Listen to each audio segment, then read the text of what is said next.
Irmãos, bom dia a todos. É uma alegria estar mais uma vez com os irmãos, poder rever alguns. Teve um irmão aí que me cumprimentou, não lembro o nome dele, ele esteve lá no Chile, na nossa igreja. Para aquele. Silvio, seu Silvio, não é verdade? Ele esteve lá, quando ele me viu assim, ele lembrou de mim. Aí tem um outro irmão aí, que é o irmão Samuel, que ontem eu estava aqui numa reunião e estava lendo um texto na Bíblia, escutei assim, Samuel, eu falei assim, eu sei quem é esse personagem, porque há aproximadamente, creio que 6 anos atrás, que foi a última vez que eu estive aqui pregando, sim, 4 anos, 4 ou 5 mais ou menos, né? É porque a gente veio com o Arthur, não veio? Ah, tá certo, é isso mesmo. Ele me pediu para orar por ele, desde esse dia eu tenho orado por ele. Quando ele falou assim, Samuel, eu olhei para trás. Ele falou assim, irmão, ora pela minha vida. Eu falei assim, eu vou orar. E eu pedi a Deus para não deixar eu esquecer desse homem. E graças a Deus, Deus tem ouvido as orações, não é verdade? Mais uma das orações pela vida do seu servo, porque eu sei que muita gente ora pela vida dele. Para aqueles que não me conhecem, meu nome é Igimar, sou pastor no Chile, na cidade de Santiago, na região sul de Santiago, ou para quem conhece um pouco a geografia de Santiago, setor poniente de Santiago. Estamos ali já no 8º ano de ministério, junto à Igreja Presbiteriana do Vale de Lonqueno. Está reunida agora, nessa manhã, celebrando o nome do nosso Deus. Sou casado com Kívia, este ano completamos 20 anos de casado, ainda que eu tenha essa carinha, continuo com a carinha de menino, né? Porque outra vez que eu tive aqui, eu falei que eu tinha carinha de menino, né? Com uns quilinhos a mais, mas com carinha de menino. Temos os 2 filhos, o Arthur, que nasceu no Chile, hoje tem 5 anos, e o Juan, que no próximo mês está completando 12 anos. O Juan nasceu no Brasil, nasceu aqui no Brasil, né? Graças a Deus, uma bênção na minha vida, minha esposa, meus filhos, a igreja do Vale de Lonqueno. Nós viemos a São Paulo porque estamos entrando num processo com a Agência Presbiteriana de Missões Transculturais.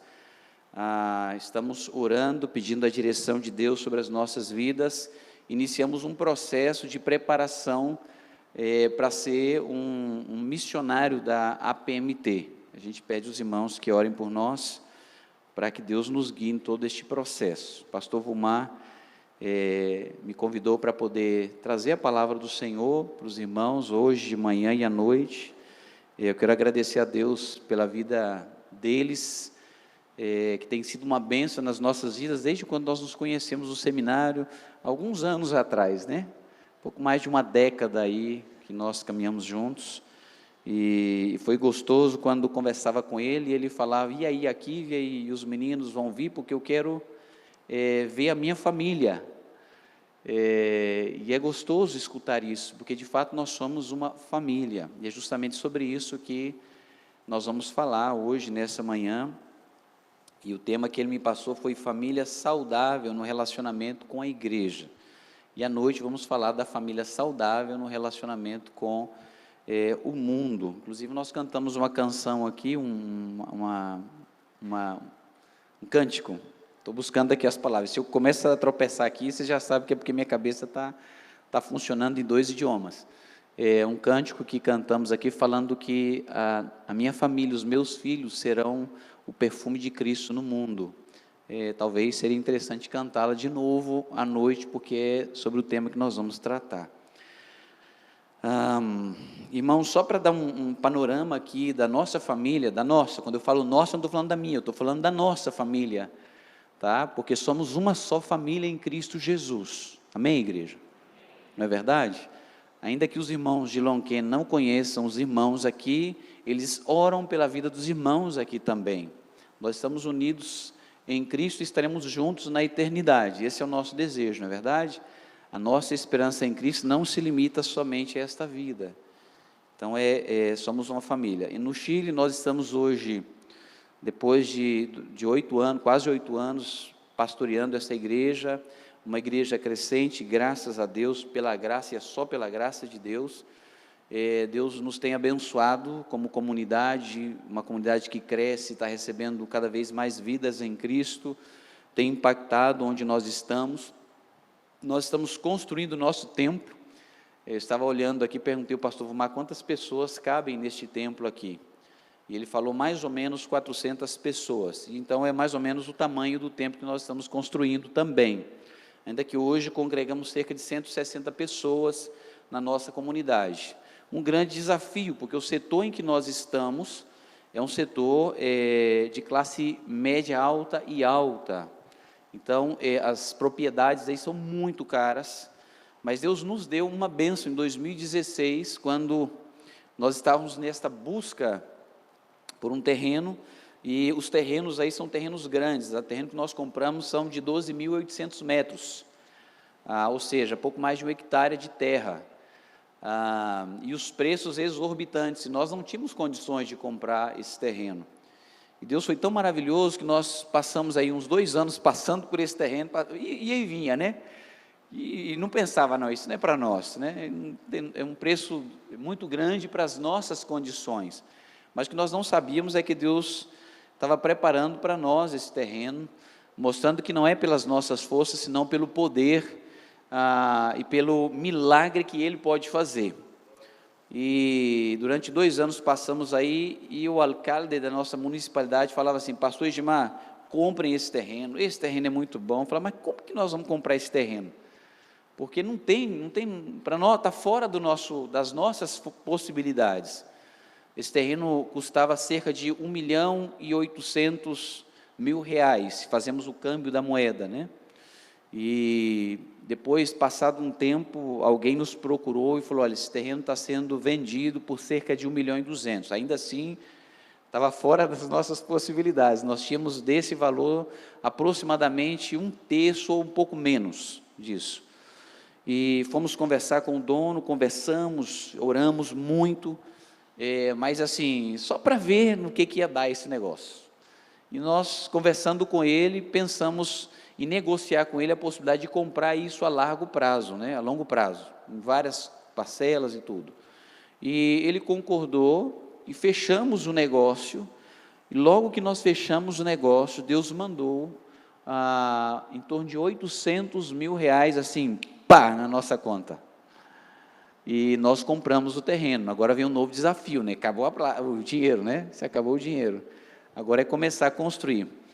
E ano passado, em outubro do ano passado, começamos a construir. Tínhamos uma reserva, mas o interessante é que essa reserva, ela não se acaba. Essa reserva, não sei o que acontece, irmãos, eu não sei o que acontece. Não, eu sei, né? Na verdade eu sei, é Deus, é a mão de Deus. Mas o líder da comissão de obras, que é o Pius, ele falou: impressionante, pastor, nós vamos gastando, e o dinheiro continua lá, é o mesmo valor, vai continuando, e nós vamos gastando, e a nossa ideia é não parar. A nossa ideia é continuar até a gente poder sair de onde nós estamos para estar no templo. E é interessante que vamos gastando, e vai continuando dinheiro na conta, Agora nós vamos para a etapa de armar as estruturas, que nós vamos construir à base de containers, essa igreja. Tá? É uma estrutura que foi uma ideia que um irmão trouxe de Nova Zelândia. Depois, uma hora, de repente, a gente pode mostrar para a igreja.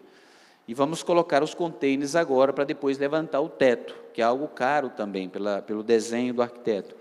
Mas Deus tem suprido as nossas necessidades, estamos avançando nesse processo. E o mais interessante é que nosso discurso na igreja esse templo não é um fim em si mesmo. É importante entender isso, esse é só um meio para que nós possamos, como igreja, adorar a Deus, mas também um instrumento de Deus para que outras pessoas sejam alcançadas. Desde os trabalhadores, em todo o tempo que eles estão aí desenvolvendo o trabalho, até as pessoas que estão passando pela rua. E Deus tem abençoado que muitas pessoas têm buscado a nossa igreja, porque têm visto o movimento de construção. Isso nos dá a oportunidade de falar de Cristo Jesus a essas pessoas. E Deus tem abençoado a nossa igreja, e aí sim seguimos avançando, e pedimos, irmãos, que orem por nós. Amém, irmãos? Amém. Vamos lá.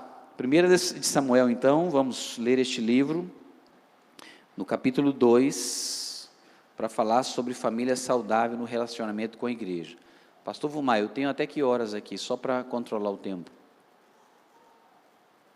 40 minutos. 40 minutos, ok. Então, ore também por mim, irmãos, para que, para que eu consiga ficar nos 40 minutos, tá? Esse é um desafio. Eu acho que os irmãos da nossa igreja lá não são muito bons em oração, não, porque eu peço para orar, para me manter nos 30 e 40 minutos, eu termino com 50, 55, eu não sei o que acontece. Eu falo, vocês têm que orar mais, hein? Ok, vamos lá. 1 Samuel capítulo 2, versículos 12 adiante. O texto nos diz assim: eram, porém, os filhos de Eli, filhos de Belial, e não se importavam com o Senhor. Pois o costume daqueles sacerdotes com o povo era que, oferecendo a alguém sacrifício, vinha o moço do sacerdote, estando-se cozendo a carne, com um garfo de 3 dentes na mão, e metiam na caldeira, ou na panela, ou no tacho, ou na marmita, e tudo quanto o garfo tirava, o sacerdote tomava para si. Assim se fazia a todo Israel que ia ali a Silo. Também antes de se queimar a gordura, vinha um moço do sacerdote e dizia ao homem que sacrificava: dá essa carne para assar ao sacerdote, porque não aceitará de ti carne cozida, senão crua. Se o ofertante lhe respondia: queime-se primeiro a gordura e depois tomarás quanto quiseres, então ele lhe dizia: não, porém hás de mandar agora, senão tomá-lo-ei à força. Era, pois, muito grande o pecado desses moços perante o Senhor, porquanto eles desprezavam a oferta do Senhor. Samuel ministrava perante o Senhor, sendo ainda menino, vestido de uma estola sacerdotal de linho. Sua mãe lhe fazia uma túnica pequena, e de ano em ano lá trazia, quando com seu marido subia a oferecer o sacrifício anual. Eli abençoava a Eucana e a sua mulher, e dizia: o Senhor te dê filhos desta mulher, em lugar do filho que devolveu ao Senhor. E voltavam para a sua casa. Abençoou, pois, o Senhor a Ana, e ela concebeu, e teve 3 filhos e 2 filhas, e o jovem Samuel crescia diante do Senhor. Era, porém, Eli já muito velho, e ouvia tudo quanto seus filhos faziam a todo Israel, e de como se deitavam com as mulheres que serviam à porta da tenda da congregação. E disse-lhes: por que fazeis tais coisas? Pois de todo esse povo ouço constantemente falar do vosso mau procedimento. Não, filhos meus, porque não é boa fama esta que ouço. Estais fazendo transgredir o povo do Senhor. Pecando o homem contra o próximo, Deus lhe será o árbitro. Pecando, porém, contra o Senhor, quem intercederá por ele? Entretanto, não ouviram a voz de seu pai, porque o Senhor os queria matar. Mas o jovem Samuel crescia em estatura e no favor do Senhor e dos homens. Aleluia. Vamos orar? Pai querido, rogamos a tua graça sobre nós. E queremos pedir ao Senhor, Deus, que o Senhor nos abençoe nesta manhã com a tua palavra. Fala aos nossos corações. Senhor Deus, modela, Deus, os nossos corações segundo Cristo Jesus.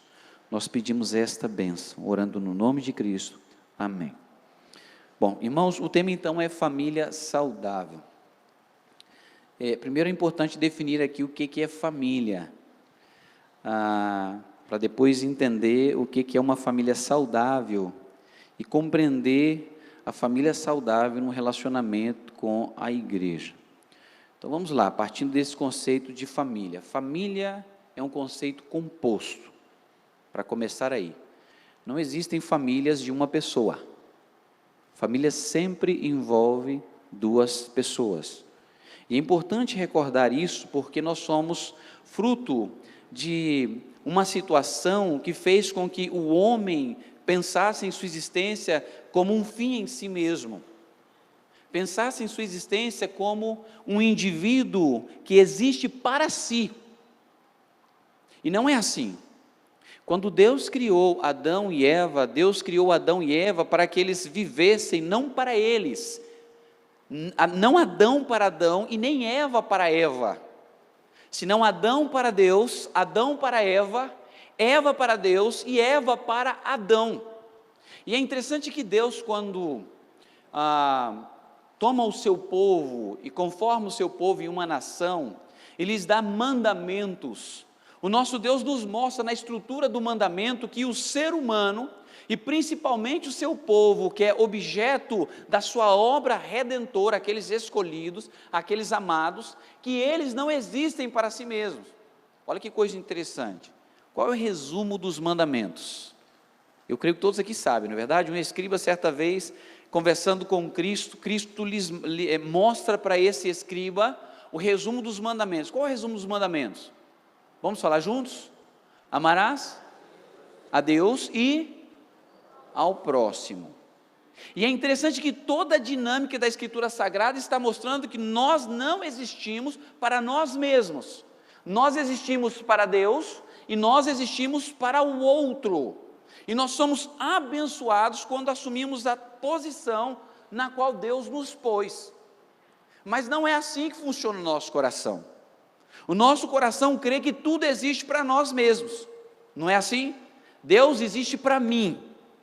As pessoas à parte de mim também existem para mim, de forma que eu seja o centro de toda a existência. Tudo gira em torno da minha pessoa. E é interessante que à medida que isso vai se tornando cada vez mais sólido no coração do ser humano, mais o ser humano entra em crise existencial. Hoje, por exemplo, não desconsiderando algumas particularidades, que eu não tenho tempo para poder descrever, a principal razão dos problemas psíquicos que nós temos, psíquicos, o pastor Itamar essa semana, o pastor com quem eu estive, falou assim, vocês, falando de espanhol, roubam os P's das palavras. Na Bíblia vocês não têm Paulo, vocês têm Aulo, vocês não têm Pedro, vocês têm Edro, e assim vai, porque no que é psicologia nós falamos psicologia, pneumáticos e pneuma nós falamos pneumáticos, então roubamos os P's. Mas nós vemos que a maioria dos casos que nós temos relacionados aos problemas psíquicos, estão relacionados a essa falha na compreensão de quem sou eu e o lugar em que Deus me colocou.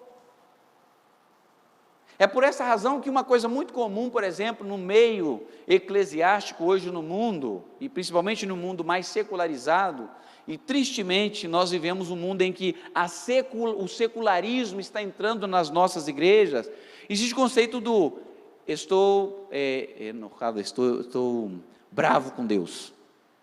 Não sei se as pessoas que estão com raiva de Deus, não sei se aqui se escuta muito isso, mas no Chile é comum você encontrar pessoas que cresceram no Evangelho, que viveram no Evangelho, que estão no Evangelho, que falam, estou enojado com Deus, porque Deus me tomou o meu pai, Deus me tomou a minha mãe, Deus permitiu um câncer, Deus está me permitindo passar por problemas financeiros muito duros, Deus me deu um filho rebelde, por isso eu estou com raiva de Deus, eu estou com muita raiva de Deus.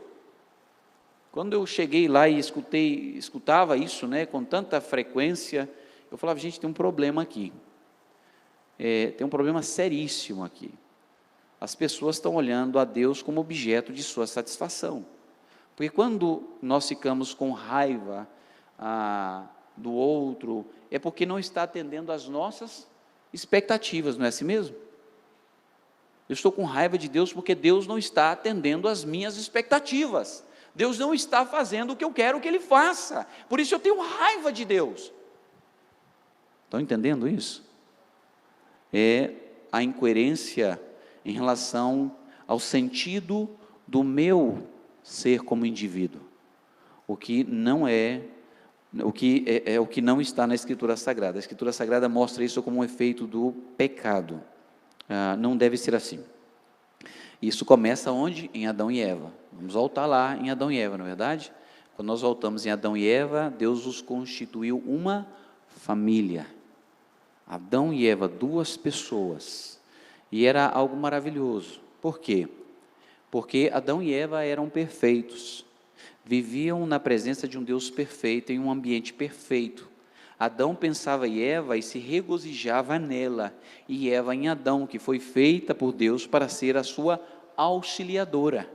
Quando entra o pecado no mundo, as coisas se complicam. Interessante que o erro de Eva foi considerar o marido. E ao considerar o marido sem pecado, não é verdade? Ela acabou caindo no pecado que fez com que agora eles se abandonem. Estão entendendo isso? Ela come do fruto da árvore do conhecimento do bem e do mal, o que faz? Eu tenho que participar do meu marido. E participou o marido. Mas ao participar o marido no seu erro, porque recordem isso, a Eva é tomada pelo pecado no seu coração, quando o representante da raça peca contra Deus. E o representante da raça é Adão. E em Adão todos pecamos. Estão entendendo isso? Ela entrega, e quando Adão come, os olhos se abrem. Deus vem então no jardim para se encontrar com Adão e Eva. O que acontece? Eles se escondem de Deus, começam a romper com o primeiro relacionamento, o relacionamento com Deus. Depois eles se abandonam, porque primeiro têm vergonha um do outro. Quando Deus vem para pedir conta de Adão e Eva, o que acontece? Primeiro vem Adão, né? Deus, ele é o representante da raça. Adão fala assim: foi a mulher que o Senhor me deu. A culpa é do Senhor, e a culpa é de quem? Dela. Foram eles que me deram. Foi ela que me deu. E como foi dada pelo Senhor, o Senhor tem parte responsável nisso. Estou com raiva do Senhor, viu?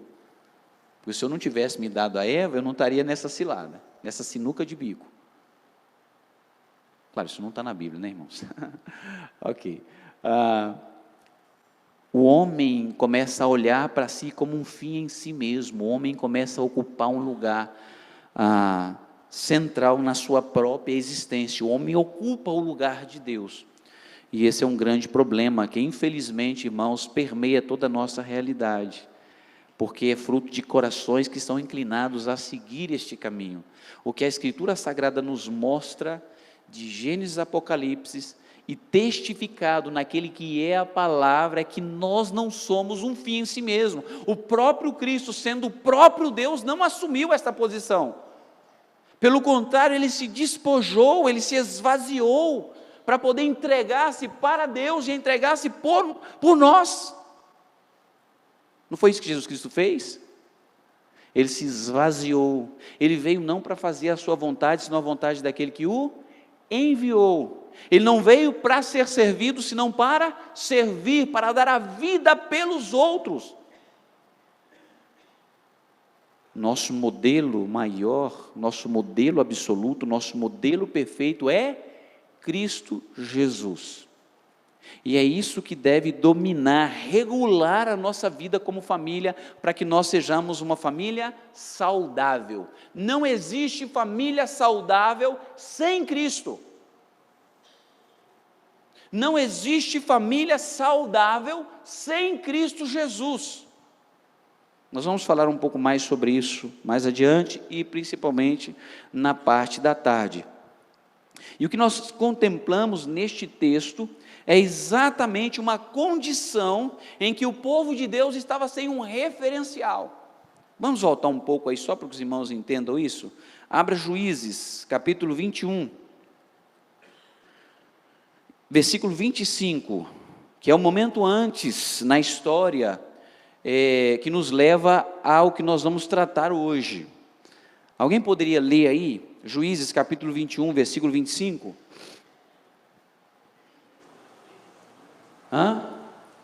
Aí está, vamos ler juntos então? Naqueles dias não havia rei em Israel, cada um fazia o que achava mais. Qual era o referencial que eles tinham de vida? Faltava um rei. Recordem, lembrem-se que os juízes neste tempo e os reis eram representantes de Deus no direcionamento da vida do povo. E nós observamos que a ausência de um referencial fazia com que eles andassem longe do caminho do Senhor. A falta de um referencial fazia com que eles abandonassem os princípios mais elementares, essenciais da vida que Deus requer para eles. Por isso nós chegamos aqui no capítulo 1 de Samuel, nós encontramos a figura de um sacerdote, que é a figura de Eli. encontramos a figura de Ana, e nós observamos aqui uma diferença entre um ponto e outro, para que nós possamos compreender os contrastes que nós temos por falta de um referencial específico, e vemos ao mesmo tempo a graça de Deus. Vamos observar isso olhando para este texto.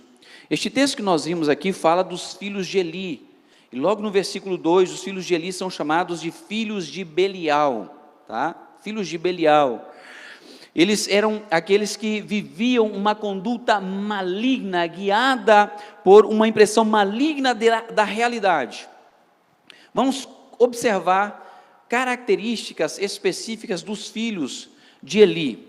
Observem aí que os filhos de Eli, segundo o texto, eram homens que não conheciam ao Senhor.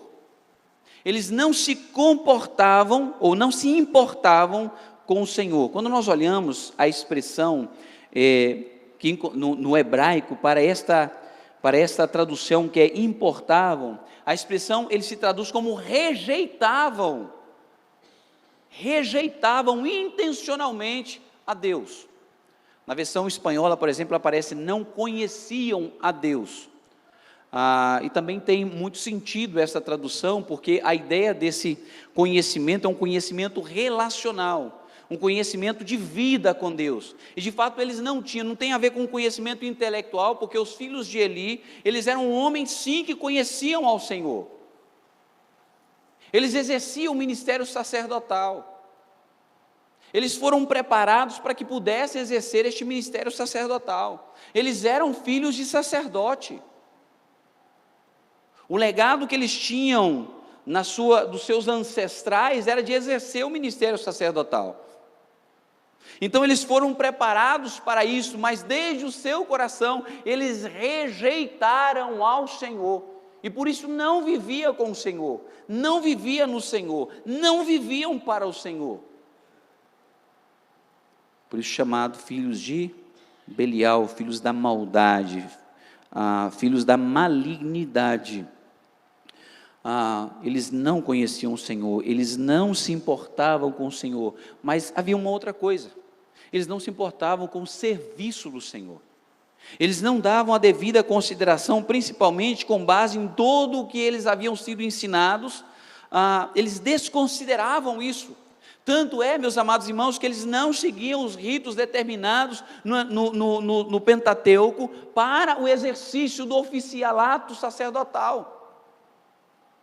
O texto vai nos mostrar que eles tomavam indevidamente das ofertas, e aqui especificamente a oferta do pecado mencionado nesse texto, do qual eles não tinham parte.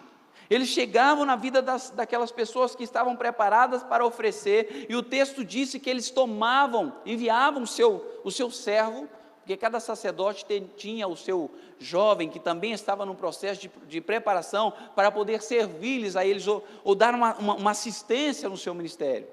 Eles iam lá, tomavam da caldeira os animais sacrificados, e traziam, e demonstravam uma não consideração ao serviço do Senhor. Eles não tinham zelo para com o serviço do Senhor. Quem? Aqueles que deveriam ter zelo para com o serviço do Senhor. Se nós voltamos atrás, nós temos um exemplo muito clássico, que é conhecido, que é o exemplo de Nadab e Abiú, em Levítico capítulo 10, quando Deus lhes havia dado a orientação de não levar ao lugar santíssimo fogo estranho. É interessante que, se nós tomamos Levítico capítulo 8, em todo o processo que eles estavam sendo preparados para o exercício sacerdotal, eles tinham que passar uma semana, todos os dias, meditando na palavra do Senhor, como preparação para que eles pudessem exercer este ministério. Quando chegamos no capítulo 10, Nadab e Abiú, um dos filhos de Arão, vão à presença do Senhor para oferecer o sacrifício, e o texto nos diz que eles levaram fogo estranho. O que acontece? Vem fogo do céu e extermina a vida deles, não é assim? Arão não teve direito nem de chorar pelos seus filhos, porque Deus queria mostrar através deste ato a sua santidade no meio do seu povo. Israel necessitava este ensino. Para com Deus devemos ser zelosos. Ofni e Finéias, eles desprezavam o serviço do Senhor. Mas tem um ponto mais aqui. Ao ler o texto, nós observamos que eles não tinham interesse nas pessoas. Não lhes importavam as pessoas. Eles se acostavam, eles se deitavam com as mulheres, e algo que profanava o serviço do Senhor também, porque como sacerdotes, eles não deveriam fazê-lo, principalmente porque esta prática que eles estavam exercendo era uma prática comum dentro da adoração às divindades das outras nações. Por isso eles são rejeitados pelo Senhor. Eles não demonstram nenhum interesse pelo povo, eles não demonstram nenhum interesse pelo serviço do Senhor, eles não demonstram nenhum interesse pelo Senhor. Esses eram os filhos de Eli. Agora a pergunta é por que chegaram aí, neste ponto, onde eles olham para Deus, onde eles olham para o serviço do Senhor, onde eles olham para as pessoas, o povo de Deus, e tratam com desprezo, e tomam cada uma dessas situações como para um benefício pessoal. Onde ocorreu os erros? De onde vêm estes erros? E queridos irmãos, deixa-me dizer uma coisa. O que nós estamos contemplando aqui naqueles que são filhos de um sacerdote, não é incomum nos dias de hoje. Os nossos filhos muitas vezes estão desprezando o Senhor, estão desprezando o serviço do Senhor, não tem nenhum interesse nas pessoas do Senhor, nas pessoas em geral. O problema qual é? Bom, vamos olhar aí. Quando nós lemos 1 de Samuel e 2 de Samuel, nós podemos fazer um contraste entre quem era Eli e quem era Ana. Porque ao ver os filhos de Belial e fazermos uma comparação com Samuel, Samuel foi um jovem que crescia na graça do Senhor e no favor do povo. Ele servia ao Senhor continuamente e crescia no serviço do Senhor. Quando nós olhamos para estes dois capítulos, o que nós encontramos aqui é um contraste entre a figura de Eli e a figura de Ana. E é impressionante que Eli aqui é um sacerdote. Ana quem era? Uma pessoa do povo, não é verdade? Quando olhamos para Eli, nós contemplamos Eli como aquele que tinha conhecimento, um homem que tinha toda uma estrutura para o exercício do ministério sacerdotal. Enquanto Eli tinha conhecimento, Ana tinha coração. Vocês se lembram que quando no capítulo 1, Ana está ali orando ao Senhor, Eli a contempla e crê que Ana está ébria. Não é verdade? O discernimento espiritual de Eli, ainda tendo conhecimento, era tão limitado que não foi capaz de discernir uma situação de ebriedade e uma desolação em oração diante de Deus. Ela estava orando, clamando ao Senhor, derramando-se na presença do Senhor. Daí nós começamos a perceber a diferença aqui, não é verdade? O pastor mencionou uma questão aqui que no princípio, né? Não é conhecimento, não é teologia, não é música, não foi isso que o irmão mencionou? Ele tinha conhecimento, mas Ana tinha coração. Ele tinha uma promessa, a promessa de sucessão sacerdotal. Os seus filhos continuariam nisso, porque Deus disse a Arão que nos seus filhos se cumpriria o sacerdócio. Não é assim? O que Ana tem é desespero.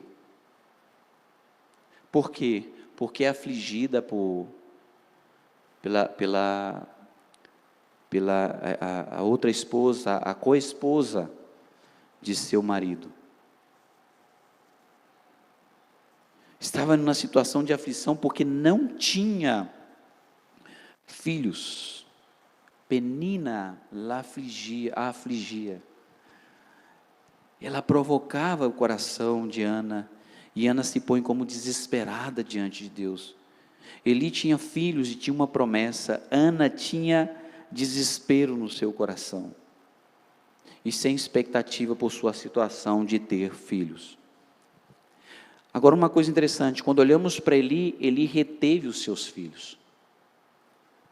Ana entregou o único filho que tinha. Estão entendendo isso? Ele retém os seus filhos, Ana consagra o único filho que teve. E é interessante que a vida de Eli e a vida de Ana comunicam. Porém, Eli, ele ensina com a boca. Ana ensina com a vida. Porque, queridos irmãos, analisando o texto, nós vamos observar que Eli era um homem passivo. Como homem passivo, era um homem que evitava entrar em conflitos. Como homem passivo, era um homem que não tomava a batuta e levava adiante o povo. Era um homem que não assumia a posição que Deus o havia dado como sacerdote, principalmente como pai. A diferença de Ana, Ana se derrama diante de Deus, Ana quando recebe a bênção de Deus, devolve essa bênção ao Senhor, e Ana através da sua vida dá um testemunho extraordinário para a vida do seu filho.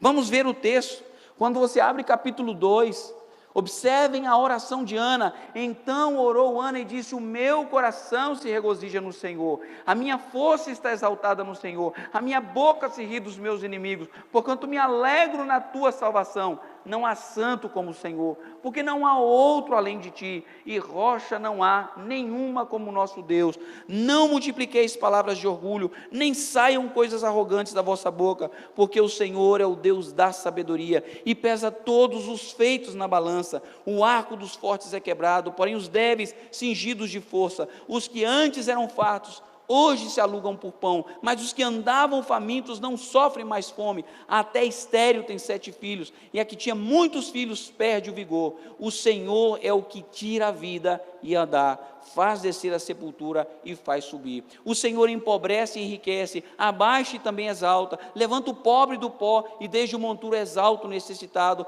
para fazer assentar entre os príncipes, para o fazer herdar o trono da glória, porque do Senhor são as colunas da terra, e assentou sobre elas o mundo. Ele guarda os pés dos seus santos, porém os perversos emudecem nas trevas da morte, porque o homem não prevalece pela força. Os que contendem com o Senhor são quebrantados, dos céus troveja contra eles. O Senhor julga as extremidades da terra, dá força ao seu rei e exalta o poder do seu ungido.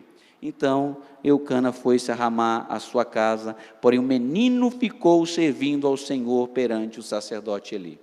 É interessante que ao pôr esse contraste aqui, isso é comum em todo o livro de Samuel, o texto, o Espírito Santo cuida em nos mostrar que Ana era uma mulher que transmitia através da vida isso. Porque creem os irmãos que este texto está mostrando a oração de Ana? E quem os irmãos crê que escuta a oração de Ana? Quem crê que Deus está trabalhando no coração dele para que ele possa associar aquilo que a mãe fez com aquilo que ela cria no seu coração? Samuel. Logo seguida a esta oração registrada no texto, nós encontramos a declaração de que Samuel ficou servindo ao Senhor. E me encanta essa declaração, porque aqui não fala que ele estava servindo a Eli. O texto fala que ele servia a quem? A Deus. Samuel assimilava isso. Minha mãe me recebeu das mãos do Senhor no momento de desespero. Minha mãe fez um compromisso com Deus e honrou este compromisso. A minha mãe tem um coração posto em Deus.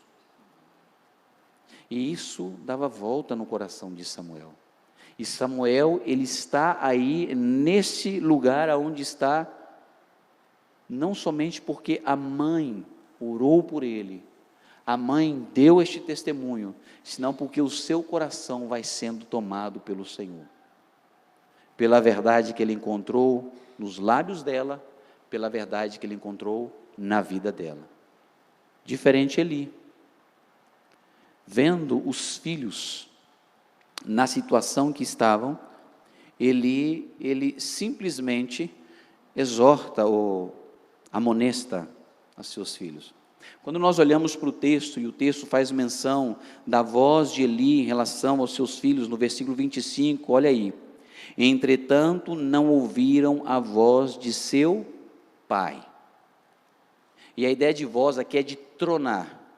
Não é que Eli simplesmente disse assim: filhinhos, queridos, parem com isso está mal. Não, ele gritou com eles. Porém, ele não foi aonde ele deveria ir. Porque se você volta a Deuteronômio capítulo 21, versículo 21, nós vamos encontrar aí que estes filhos deveriam ser mortos. Eles deveriam ser apresentados para ser apedrejados. Por isso o Senhor vai se dirigir ali e falar que ele amou e honrou mais aos seus filhos que a ele. Porque esta era a sentença que os filhos de Eli sabiam, porque eles conheciam as Escrituras Sagradas, ele sabia que deveria ser esta sentença, mas não atuou em conformidade com os preceitos de Deus, mostrando que amava mais aos seus filhos que a Deus, que honrava mais aos seus filhos que a Deus.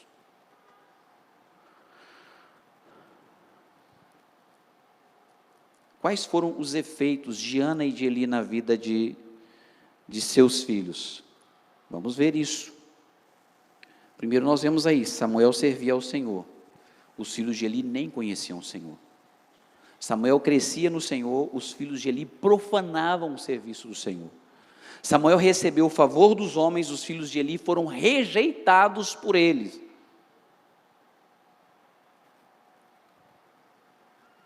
Esse foi o efeito. Estes foram os efeitos do testemunho que Eli e Ana deram na vida dos seus filhos. O tempo já está avançado, deixa-me saltar algumas coisas aqui e entrar na parte final da nossa reflexão. A pergunta que nós temos aqui é como desenvolver uma família saudável no relacionamento com a igreja. Primeira coisa, a família saudável começa na cruz. A família saudável começa onde? Na cruz de Cristo.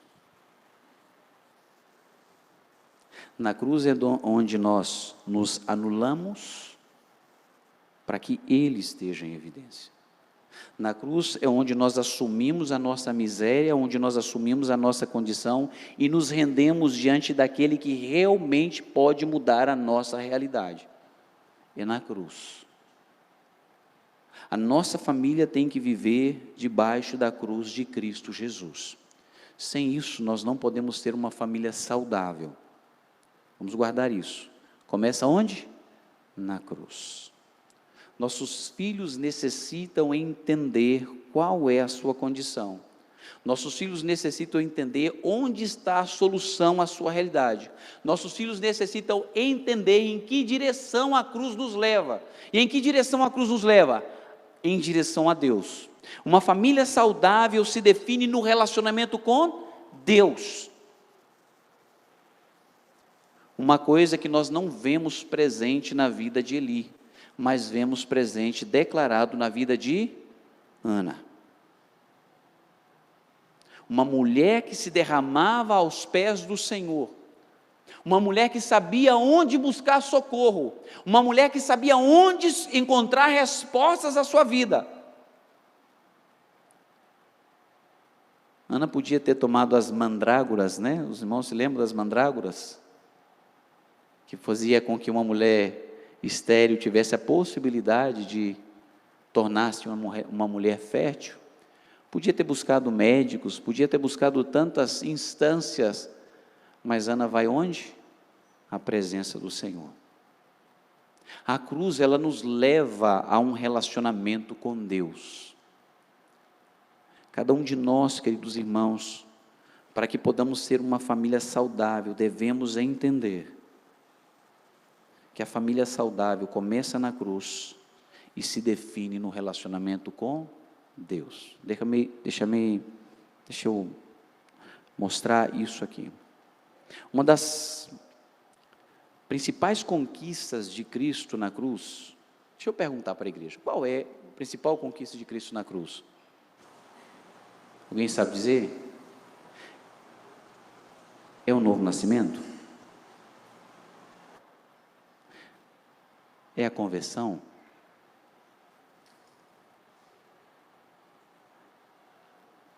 É a santificação? É a ressurreição? É a glorificação? É o céu? Que crês que foi a principal conquista de Cristo na cruz? A principal conquista de Cristo na cruz foi a reconciliação. O homem que antes estava separado de Deus, ele foi reconciliado com Deus. O novo nascimento é uma nova disposição, porque vocês se lembram que nessa velha disposição nós fugimos de Deus. O novo nascimento nos dá uma nova disposição que nos empurra hacia Deus, em direção a Deus. Ok? A conversão é a mudança de vida para viver para Deus. A santificação é o aperfeiçoamento, o processo que se dá de forma que vamos sendo cada vez mais conformados a Cristo. Para quê? Sede santos, porque eu sou santo. A ressurreição é para que este relacionamento com Deus, ele possa ser vivido integralmente no estado de plenitude. A glorificação me possibilita estar na presença de Deus sem ser destruído pelo fulgor da sua glória. E a eternidade é o tempo que eu terei para viver essa relação com Deus. Estão entendendo isso? Em outras palavras, Cristo conquistou para mim e para você o poder estar com Deus, o poder viver a vida com Deus, o poder me aproximar de Deus para estar com Ele na oração, na leitura da palavra, para manter esta comunhão com Deus. E esta comunhão não começa na igreja, esta comunhão começa onde? Lá na nossa casa onde nós estamos.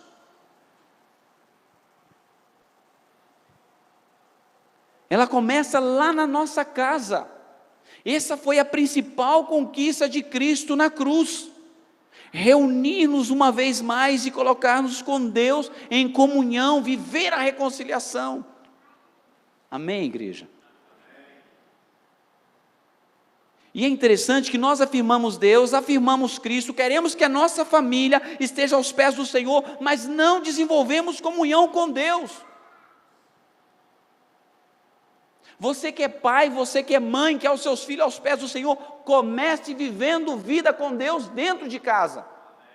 Vá à presença de Deus, sabe por quê? Porque como Ana, como Eli, somos incapazes de levar os nossos filhos pelo caminho do Senhor. Nós necessitamos a Deus, é um trabalho que fazemos juntos.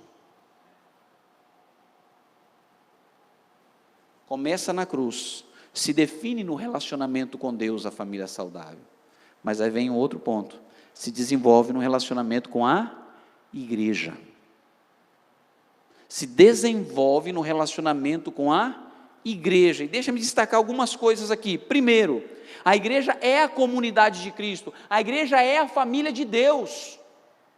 É a família que permanece, porque amanhã eu e você morreremos, e a única família que vai prevalecer não é a de sangue, mas a que nasce pelo sangue.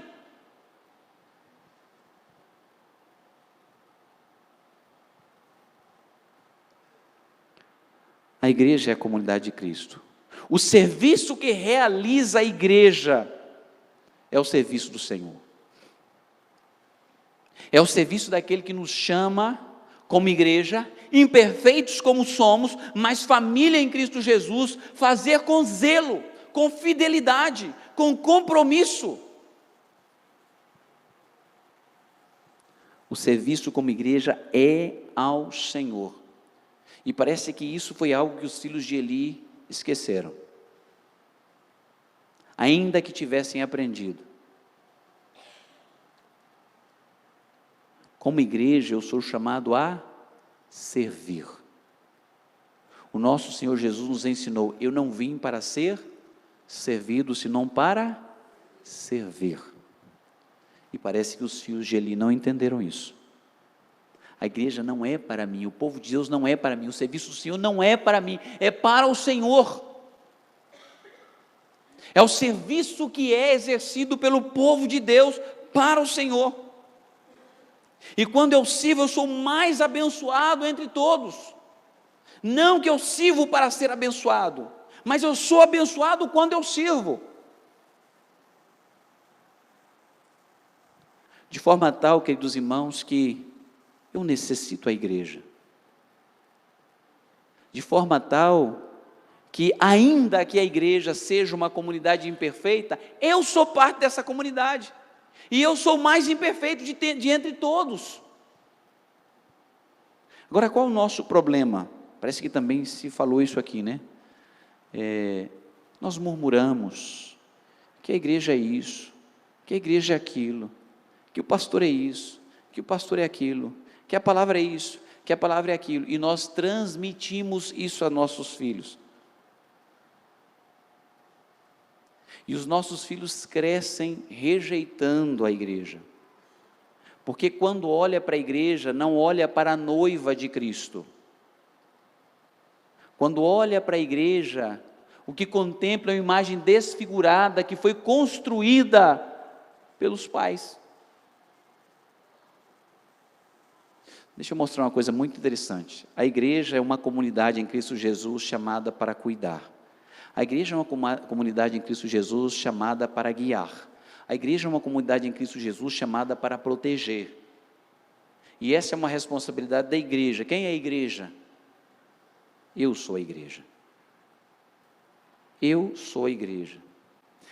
Irmãos, existem 2 momentos na minha vida, e eu quero deixar isso como testemunho, onde Deus me lembra do maravilhoso que é ser cristão. Sabe quais são os 2 momentos?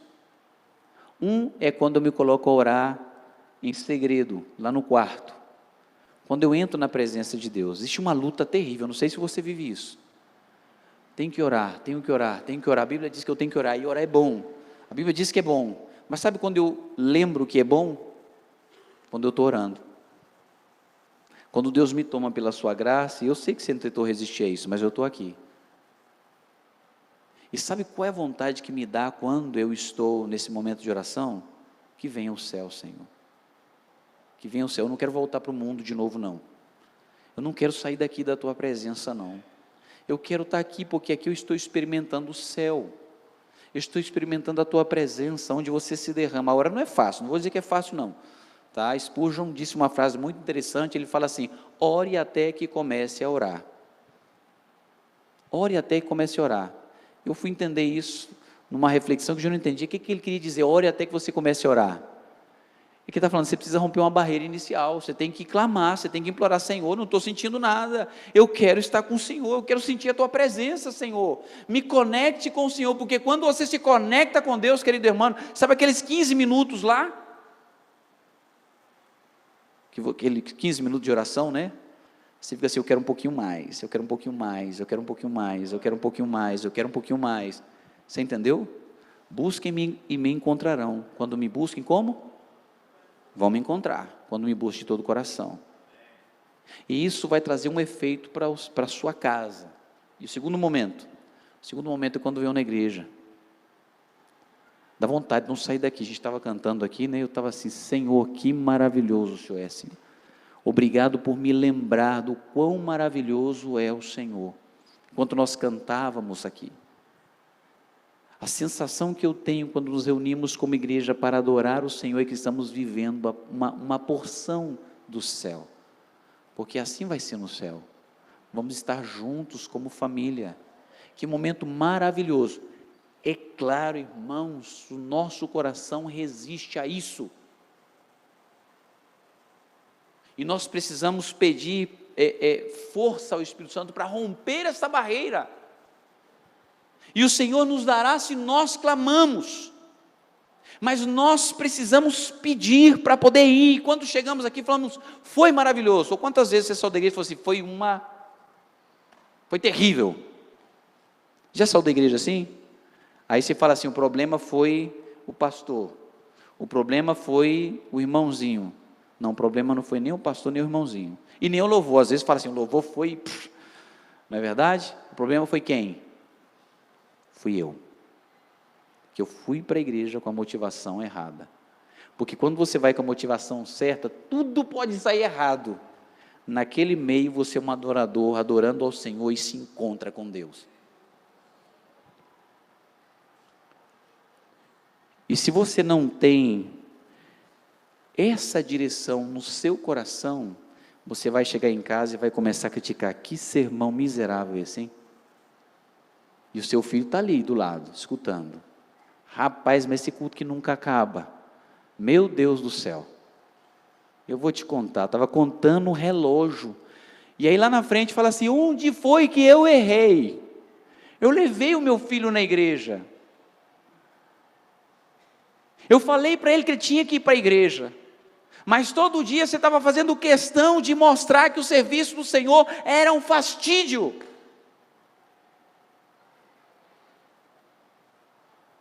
Cuidado. Ana chorou na presença do Senhor. Ana cumpriu o compromisso, por mais doloroso que talvez tenha sido para Ana, porque você crê que Ana chegou assim, toma aqui, Senhor, é teu agora. Você crê que foi assim? Você não crê que foi difícil para Ana ter que chegar e entregar o filho dela aos cuidados de uma outra pessoa, e para complicar a situação, se ela conhecia bem a Eli, será que ele vai cuidar bem do meu filho? Mas o que ela mostrou foi confiança no Senhor, e nos traz esta oração, onde exalta o nome de Deus. Esse jovenzinho está escutando esta oração, e está vendo o testemunho da sua mãe, que toca seu coração. Foi o último dos juízes de Israel, e o maior de entre todos eles.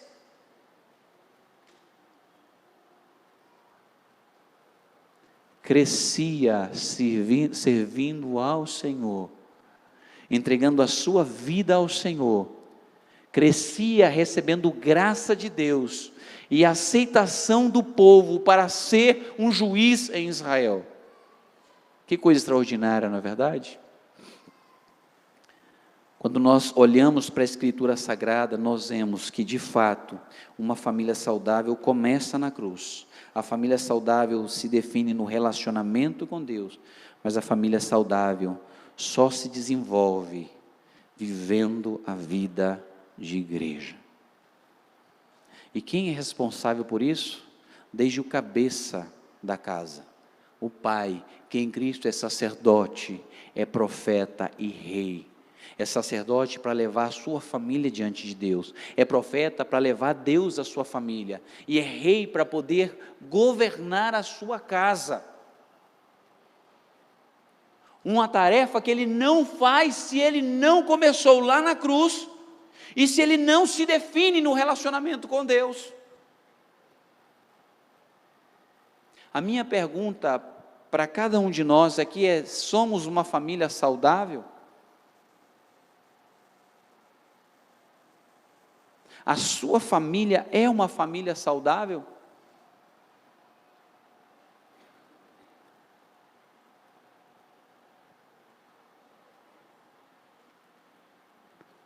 Se a sua família é saudável,